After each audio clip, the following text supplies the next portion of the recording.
Good morning, my dearest friends, and welcome to this Sunday's reflection. Today is the last Sunday of ordinary time, and today the church celebrates the solemnity of Christ the Universal King, Christ the King Sunday. Christ is a king without nations, without palaces, without royal robes. His kingdom is not a kingdom of this world. Napoleon once said that Alexander the Great, Caesar Augustus, Charlemagne, and himself founded their great empires upon force, using threats and weapons. But Jesus Christ founded his kingdom upon love. And the liturgy of the word today demonstrates this to us. In the first reading from the prophecy of Ezekiel, chapter 34, verses 1 to 12, 15 to 17, we are given the image of Christ the King as a good shepherd who cares, nourishes, guides, and protects his sheep. He is not a king who wants to be served. He is a king who came to serve, unlike our modern leaders and kings. And the kingdom of Christ is characterized by love, joy, peace, happiness, justice, righteousness, and so on. That is the kingship that Christ has established and eternally in heaven. The second reading of today from 1 Corinthians chapter 15, from verse 26 to 28 specifically. St. Paul tells us about the power of this king, how he will put other kings under him and subdue them.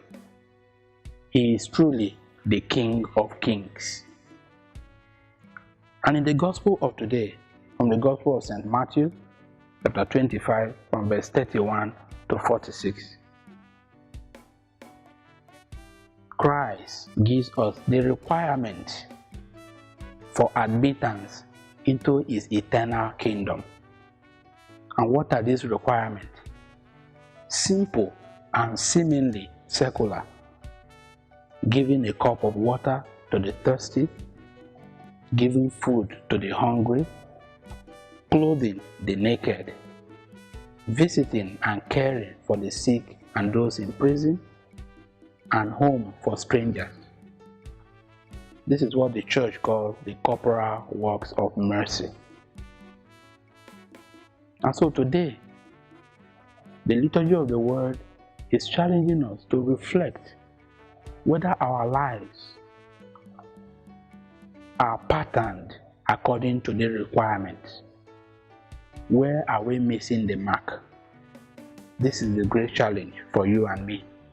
Because the greatest surprise on the last day is that we are not judged based on the position that we hold in communities, or our social status, or our academic records, no matter how intimidating they may be.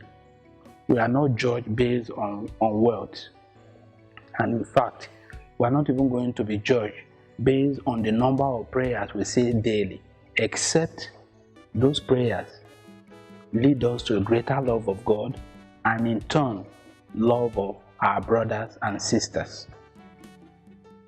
And so, my brothers and sisters, the question for you and me today as we celebrate Christ the King is, where does my allegiance lie?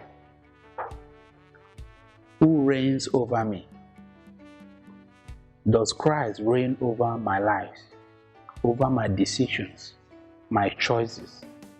Is he truly my King? As we celebrate the feast of Christ the King, let us ask the Lord to grant us the grace to begin to take seriously these requirements for admittance into His kingdom, so that at the end, all of us will be gathered in that kingdom where He lives and reigns forever and ever. May the Lord bless you and give you the grace, the right disposition to pattern your life according to the demands of Christ's kingdom. God bless you.